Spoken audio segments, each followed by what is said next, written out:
Today I'll introduce you to my AK-101 rifle. I'll briefly talk about its history, the features of this rifle series, and then I'll talk about the different upgrades I did to this rifle and tell you why I did those or what my thought process was. So first of all, the AK-100 series is the successor to, let's say, the AK-74M. The AK-74M is very similar in appearance because it has the black polymer handguards and the standard size barrel. So the AK-74M is just the modernized version of the AK-74, which used a wooden buttstock that is fixed and a wooden handguard, and they added the polymer parts and had a side folding buttstock. So the AK-74 was the successor of the AKM, so they changed the caliber from 7.62 by 39 to a bit more intermediate caliber, 5.45 by 39, and that was probably the response to NATO adapting 5.56 by 45.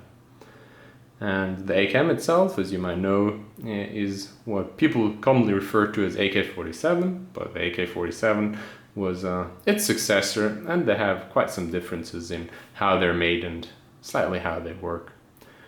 So the AK-100 series, there's a lots different variations.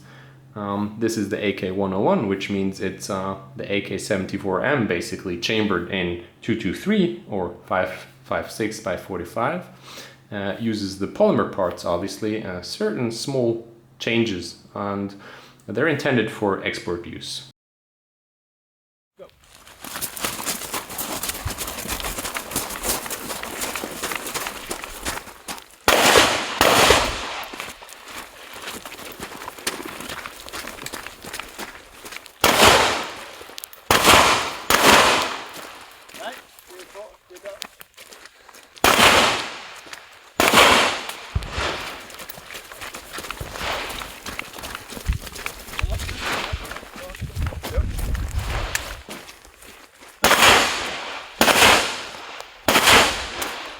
So now let's look at the markings. On this side we have the markings in Cyrillic. So it says here Saiga M3-EXP01, so presumably that stands for export, right? Here we have the same thing with Latin letters, and as you can see it says here made in Izhmash. It's partially covered by the optics here, but here you have the stamping of the Izhmash factory.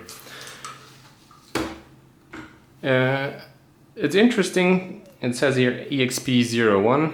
The newer versions are actually called not M3 anymore or EXP02, but they're called MK, so I don't quite understand that naming scheme. But the new ones, and I'll be able to show you this in the next video, they have slight changes. So the handguard itself is also polymer, but has a Picatinny rail down here and on the side, but other than that they're basically the same. So now let's look at the features of this rifle.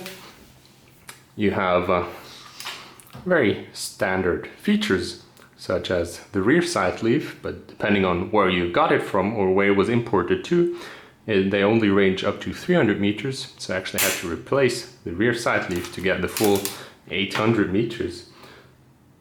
Other than that, you have your cleaning kit in the buttstock, as you would expect from an AK rifle. So you push in here and you can remove the cleaning kit, shove it back in there, and it locks up. You have a side rail, and let me show you that in detail.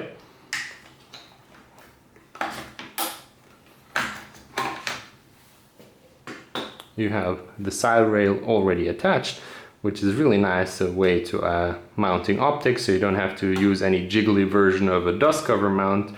You can keep your rear sight leaf and you don't have to mount the optic way up front on the gas tube cover.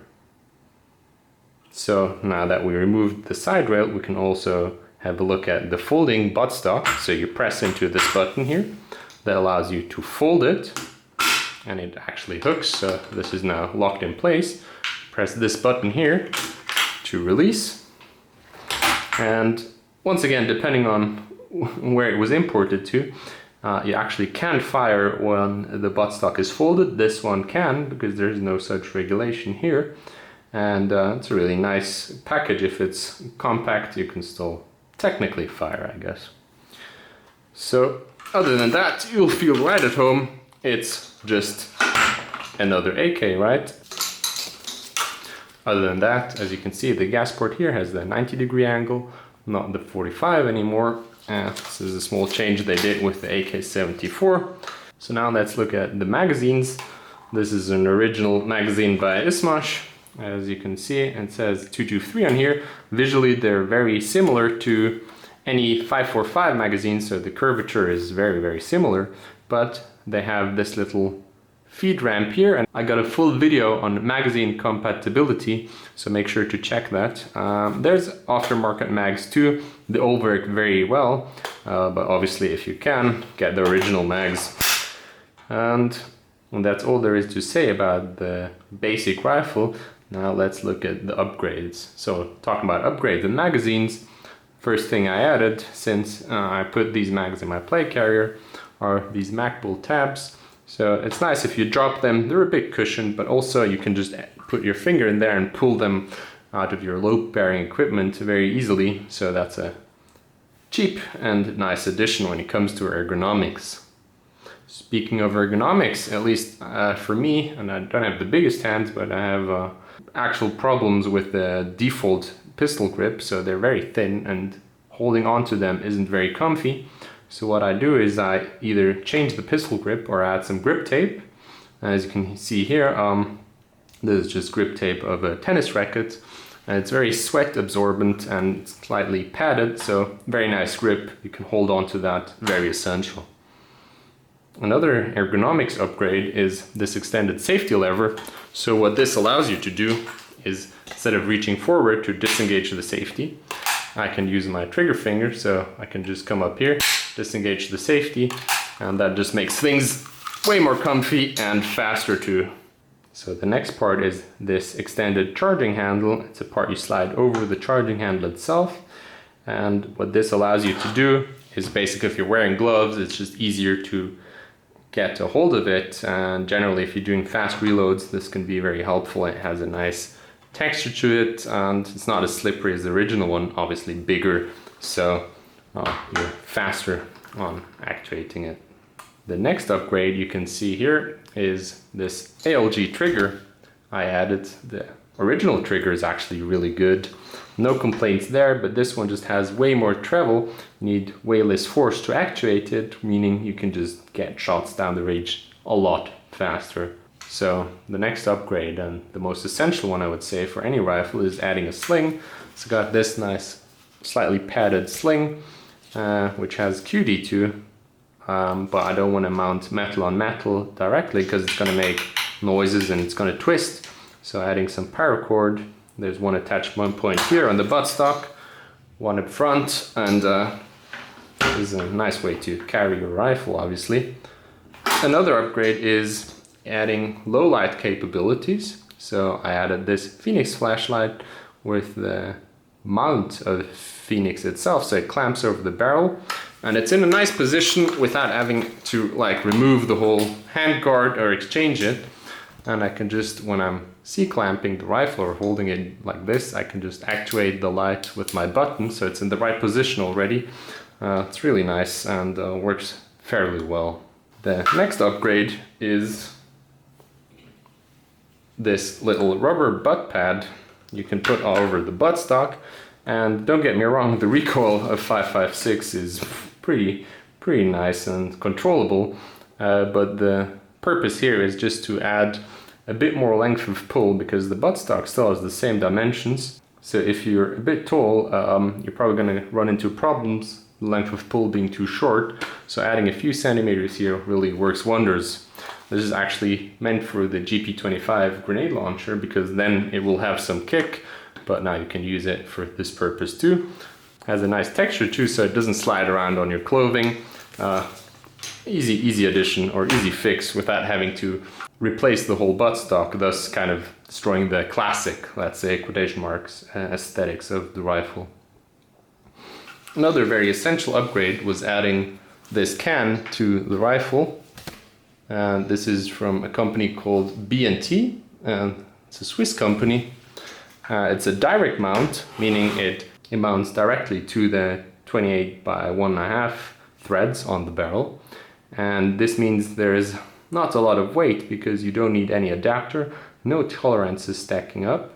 And it's actually for 7.62 caliber, which means I can use it on with an adapter on the AKM. I can use it on my VZ58, I can use it on the 5.56 AKs, and I can use it on the 5.45 AK-74 pattern rifles. So it's a very interesting way to get one suppressor on many rifles, and B&T actually does them so it directly threads on the rifle. There's a small cutout which that default pin that holds the muzzle device engages with the suppressor, so it's very easy to remove and to put on, no fidgeting around with so-called QD mounts, and has a very short profile due to not having to stick out over the adapter. So on top of the suppressor is this little cover from a company called Coltec, and what this does is just keeps the heat away from you. So if you have the rifle slung over your shoulder with the sling, you're not going to burn your legs. And another nice side effect is that it decreases the thermal signature of the whole rifle itself too, because this thing's going to be glowing hot. So now, because we already have overgassed AKs usually, and adding a can which isn't flow through creates lots more back pressure to the whole system. And in order to compensate, I made two small changes.